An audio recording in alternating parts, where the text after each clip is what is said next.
হাইয়া আলাস সালাহ, ঘাড় ফিরিয়ে চলে যাচ্ছ, এই গর্বের দিন টিকে থাকবে তো? You will be very proud for this that I am a very young and steady. এটা ঠিক থাকবে তো? তোমার এই জওয়ানিকে তুমি ধরে রাখতে পারবে তো? তোমার এই জওয়ানি ঢলবে না তো? ভালো করে ইয়াদ করো, আমি তোমার বড় মেহেরবান আল্লাহ তোমাকে বলছি, একটু ঝুঁকতে শেখো। কি আছে তোমার কাছে গর্ব করার মতো? একটা জিনিস আমাকে দেখিয়ে দাও। আল্লাহ দেখিয়ে দিয়েছে তোমার কাছে তিনটে আছে, তিনটি। কি কি? এক, পায়ের নখ থেকে মাথার চুল পর্যন্ত নাপাক ছাড়া আর পাক বলে কোনো কিছু নেই তোমার কাছে। দেখাও একটা জায়গায়, এই জায়গাটা পাক আছে, বদবু ছাড়া খুশবু বের হয়, দেখাও। পুরুষ হওয়ার মেয়ে ছেলে দেখাও না। খুলিকাল ইনসানু মিন নুতফা। আমি আল্লাহ জিজ্ঞাসা করছি, তোমার পরিচয়টা আমাকে শোনাবে। পরিচয়টা কি আছে আমাদের কাছে ওই পরিচয় ছাড়া? ফিউ ব্যাকনেস, we everybody were of a drop of a dirty fluid, nothing else. আমরা সবাই, আল্লাহ আমাদের পরিচয় জানতে চাইছেন। খুলিকাল ইনসানু মিন নুতফা, আমরা বড় ওই নাপাক মনির কাতরা থেকে আমরা জন্ম নিয়েছি। আমাদের পরিচয় ফিউ ব্যাকনেস, we are a drop of a dirty fluid. আমরা এক বিন্দু নাপাক মনির কাতরা, এর চাইতে বড় পরিচয়। আচ্ছা, তোমার পায়ের নখ থেকে মাথার চুল পর্যন্ত একটা জায়গা দেখাবে যেখান থেকে খুশবু বার হয়, দেখাও। নাক থেকে যদি করো, স্বামীও পর্যন্ত বলবে নাকটা একটু ঘুরিয়ে ওই দিকে। মুখ দিয়ে অক করো যদি, তো ছেলেমেয়েরা বলবে আম্মু তুমি এটা কি করছো? পায়খানা পেশাবের রাস্তা দিয়ে হলে তো কথাই নেই। কান থেকে যদি কিছু বেরোয় তো কথাই নেই। চোখের এই জায়গা থেকে যদি বেরোয় তো পাশে কেউ বসতে দেবে না। এরপরে পুরো শরীরের এক একটা লোমের গোড়া থেকে যদি একটু করে ঘাম বের হয়, তো আমার নিজের বিবি, নিজের বেটা বেটি বলবে না আব্বু, স্বামী একটু হাতটা দাও তো, একটু চুমু দি। চুমু দি, ঘাম বেরোচ্ছে তো, তুমি তো হাজারো হলে আমার স্বামী, তুমি তো আমাদের আব্বু, তাই একটু দাও না, একটু চুমু দি। কেউ দেখবে, সবাই আব্বু একটু হাতটা সরিয়ে নাও না, ঘাম বেরোচ্ছে। এই তো তোমার পরিচয়, পারে নখ থেকে মাথার চুল পর্যন্ত বদবু ছাড়া কোথাও। তিন, খুলিকাল ইনসানু মিন জাইফা, তোমরা বড় দুর্বল।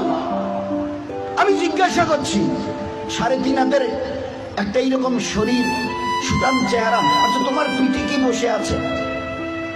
এইভাবে 2-3 বার দেখার পরে বলবে কই, দেখা তো যায় না। আচ্ছা, তা তুমি না খুব বুদ্ধির বড়াই করো, মডার্ন টেকনোলজি আর সায়েন্সের খুব গালগপ্প করো, তোমার নিজের পিঠে কি বসে আছে তুমি বলতে পারো না? বলে না, তা জানি। আচ্ছা 10 মিনিট পরে তোমার পজিশন অবস্থা কি থাকবে জানো তুমি? বলে আমরা কিচ্ছু জানি না। বাজারে যাবে বলে ব্যাগ নিয়ে মোটর সাইকেলের হুকে আটকে দিয়ে স্টার্ট করে, খালি বাজারে গিয়ে স্ট্যান্ড করে খালি পা দিয়ে স্ট্যান্ডটাকে খালি ঠিক করে দিয়েছে, পিছন থেকে একটা গাড়ি এসে ধাক্কা দিল আর সঙ্গে সঙ্গে ডেথ। লাশ নিয়ে বাড়ি চলে গেল। এসছিল বাজার করতে, বড় ঝোলা নিয়ে এসেছিল, বড় আশা করে মেহমান অপেক্ষা করছে বাড়িতে। বাজার থেকে ব্যাগে বাজার যায়নি, তার লাশ চলে গেছে বাড়িতে। খুলিকাল ইনসানু মিন জাইফা। 4, আল্লাহ জিজ্ঞাসা করছে আব্দুর রহমান বয়স কত? হ্যাঁ আল্লাহ 42 চলছে। বাকি কত? I know nothing about my age. Noorjahan তোমার বয়স কত চলছে? আল্লাহ 45 চলছে। আচ্ছা এরপরে আর বাকি কত? তা আল্লাহ আমি কেমন করে বলবো? বললাম না তোমার নিজের বয়স। তাহলে তা তো জানি না। এই তো তোমার অবস্থা, এই তো তোমার অবস্থা। তুমি এক বিন্দু নাপাক, তুমি বড় দুর্বল, তুমি বড় বদবুদার, আর তুমি তোমার নিজের 10 মিনিট পরের অবস্থা তাও তোমার জানা নেই। এরপরেও যে আল্লাহ তোমাকে তিলে তিলে তার দয়ায় এই সেকেল সুরত আর এইরকম হায়াত দিয়েছে, একবারও তার কথা ভাবো না। একবারও তার কথা ভাবো না যে কত দয়ায় তিনি তোমাকে প্রতিপালিত করেছেন। দেখবেন সবাই, আমরা তো ওই সময় থাকি না, ওখানে মেয়েরাই থাকে। বাচ্চা যখন জন্ম নেয় না, তো যারা দাদি নানি চাচি যারা ওখানে ভিতরে থাকে, ও তারা এবারে বাচ্চা বের হবার পরে এবারে হাতটার নখগুলো ভালো করে দেখে, কান টানগুলো ঠিক আছে কিনা, সব কিছু চোখ টোকগুলো, হ্যাঁ ঠিক আছে গো, ঠিক আছে, খবরদার বাচ্চা ছেলে হয়েছে মেয়ে হয়েছে, ঠিক আছে, সব ঠিক হয়েছে, সব আছে। চোখ আছে, বুড়ু আছে, মাথায় চুল আছে, হাত পা ওর নখটুকু পর্যন্ত বেশ গুজিয়েছে। আচ্ছা, তোর মুখে দাঁত কটা নেই কেন? কখনো ভেবেছ? এ জগতের ইনসান, ভেবেছো কখনো? সব বলছো ওকে, আচ্ছা দাঁত কটা যে নেই? আল্লাহ জবাব দিয়েছে তোমাকে বাঁচাবার জন্য। ওই সময় তোমার মুখে দাঁত কটা, যে আল্লাহ তোমার সবকিছু দিয়েছে, হাতের পায়ের নখ পর্যন্ত আছে, 2-4-5 দিন পরে কেটে দিতে হয়, সেখানে দাঁত কটা দিইনি কেন? তোমাকে বাঁচাবার জন্য। আমাকে চেনো, আমি কত বড় মেহেরবান তোমার জন্য। শুধু তোমাকে বাঁচানোর জন্য তোমার মায়ের পেট থেকে বেরিয়ে আসার সময় তোমার মুখে দাঁত কটা দেয়নি। যদি দাঁত কটা পেতে না, তো মায়ের সিনার ওই নরম গোশে স্তনে কামড় দিয়ে দিয়ে ক্ষতবিক্ষত ঘা করতে, 3-4 দিন ওইভাবে ঘা তাজা হওয়ার পরে মায়ের চোখের সামনে তুমি তরফাতে, জবাই করা মুরগিকে যেভাবে তরফাতে দেখো, ওইভাবে মায়ের সামনে তরফাতে, আর তরফাতে তরফাতে মরে যেতে তুমি। তোমার মা একটাবার মুখে তুলে তার নিজের সিনা তোমার মুখে লাগাতো না, এই জন্য তুমি কামড় দিয়ে ঘা করে দিয়েছো। আমি বাঁচাবার জন্য সবকিছু তোমার মায়ের পেটে বানিয়েছি, পুরো ফিগারের যা কিছু প্রয়োজন, each and everything has been given from myself, শুধুমাত্র except your teeth, তোমার দাঁত বাদ দিয়ে, যেখানে আমি তোমাকে আমার দয়ায় বাঁচাতে চাইছিলাম। ওই জন্য দাঁত কটা দিনই, নয়তো মায়ের স্তনকে কেটে ছিন্ন বিচ্ছিন্ন করতে, মায়ের চোখের সামনে তরপাতে তরপাতে তুমি মরে যেতে। একবার চিন্তা করেছো আমার কথা? তোমার প্রতি কত দয়া করেছে। ফের এই বাচ্চাটা হাদিসে পাকের মধ্যে এসে আস্তে আস্তে যখন বড় হয়, তার বুবুকে, ভাইকে, আব্বাকে কিছু খেতে দেখে, শব্দ এর কানে আসে, আমারও ওইরকম দাঁত থাকলে আমিও খেতাম। আল্লাহ বলে, হাদিসে পাকের কথা বলছে, আল্লাহ বলে তুই একটু সবর কর, সবর কর, কারণ এখন তোর অতটা হুশ আওয়াজ হয়নি, এখনই যদি দাঁত দি মায়ের স্থানে কাপড় দিবি, একটু সবর কর, এই 7-8 মাস 9 মাস 10 মাস হোক না একটু, যখন তারপরে আমি দাঁত দেবো।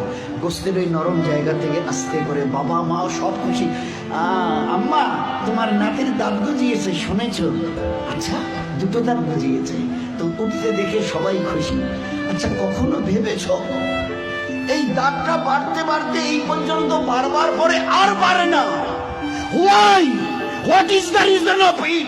Who will give the answer? Who will give the answer? Anybody else of this world? আছে কেউ দুনিয়াওয়ালা, ও মডার্ন সায়েন্স, মডার্ন টেকনোলজি ওয়ালা, এই দাঁতকে গজাতে থেকে খুশি হয়েছো? বাড়তে বাড়তে এই পর্যন্ত বেড়ে গেছে, তারপরে আর বাড়ে না। কোন দুনিয়ার মডার্ন টেকনোলজি এর পিছনে কাজ করেছে বলো? বলো না। তো দেখেছো আমার দয়া?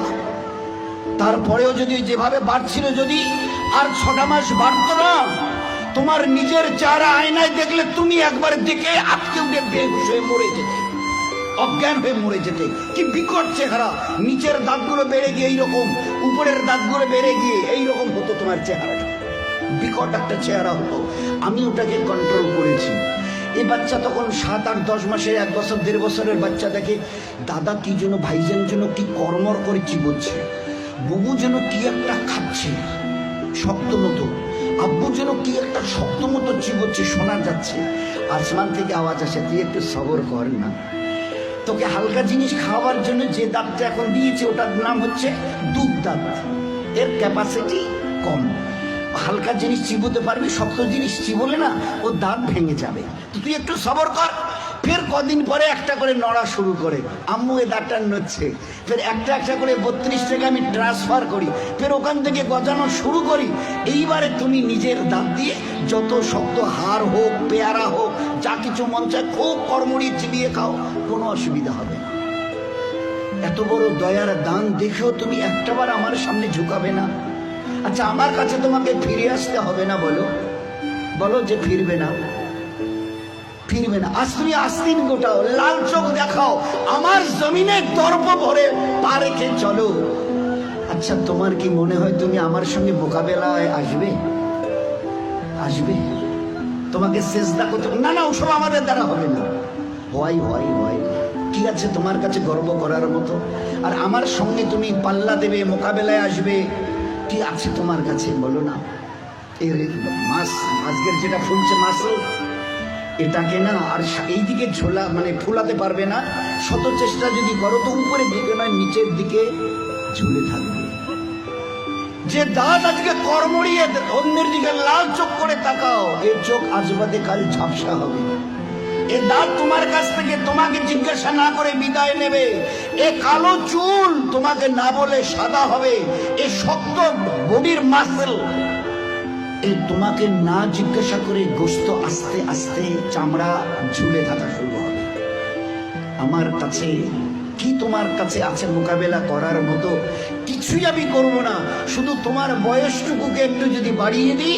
ও আম্মেরহু নুনাক্কিসহু ফিল খালক, মায়ের পেট থেকে বের হয়ে যেভাবে মুখ থুবড়ে পড়েছিলে, নিজের পায়খানা নিজের হাতে ওইভাবে ছেনিয়ে নিজের মুখে দিয়েছিলে না, আমাকে তুমি কি দেখতে চাও? একটু যদি হায়াতটুকু বাড়িয়ে দিই, মুখ থুবড়ে পড়ে থাকতে হবে। পাশ দিয়ে কেউ হেঁটে যেতে রাজি হবে না, কারণ দেখলেই বলবে কেউ আমি একটু বাথরুম যাবো, আমার একটু হাতটা ধরে তুলে দাও তো। কেন কি তোমার ওই পিছনের দিন কটা মাসেল ফুলানো, লাল চোখ করা, জমিনে দর্প ভরে চলার ওই দিনগুলো কোথায় গেল আমি জানতে চাইছি। বলো না, আমি কিচ্ছু করবো না। একটা হাতি যদি এসে মশাকে বলে আরে তুই নাকি আমার সঙ্গে নাকি পাল্লা দিবি, তা আমি তো চিন্তা করে কুল পাচ্ছি না, তোকে যে মারবো কোথায় মারবো।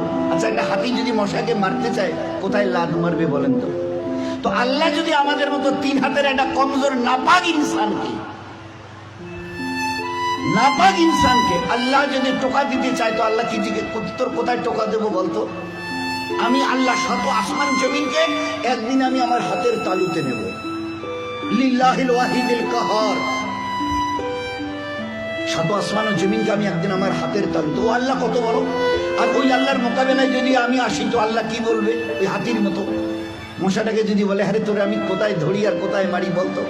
আর এই মশা যদি দ্বন্দ্ব নেয়, হ্যাঁ হ্যাঁ আসেন না হোক, মোকাবেলা হয়ে যাবে। তো বলেন, আজকে খুব চিন্তা করি, আমি যদি হায়াতটুকু বাড়িয়ে দিই, মুখ থুবড়ে পড়ে থাকবে আর নিজের হাতে পায়খানা ছানবে, পাশ দিয়ে কেউ যেতে রাজি হবে না। ওই দেখলে ডাকবে বসি তোলো তো। কেন তোমার ওই দিনগুলো কোথায় গেল? এইরকম বুক ঠোকা দিনগুলো তোমার কোথায় গেল? দোস্ত, ও দিন আসবে, ফের দুনিয়া থেকে বিদায় নিয়ে খোদার কাছে ফিরে যেতে হবে। আল্লাহ কুল্লু নাফসিন যায়কাতুল মাউত সুম্মা ইলাইনা তুরজাউন। কে আছো দুনিয়ায়? ঝুপড়িওয়ালার কুরসিওয়ালা কে আছো যে আমার কাছে আসবে না?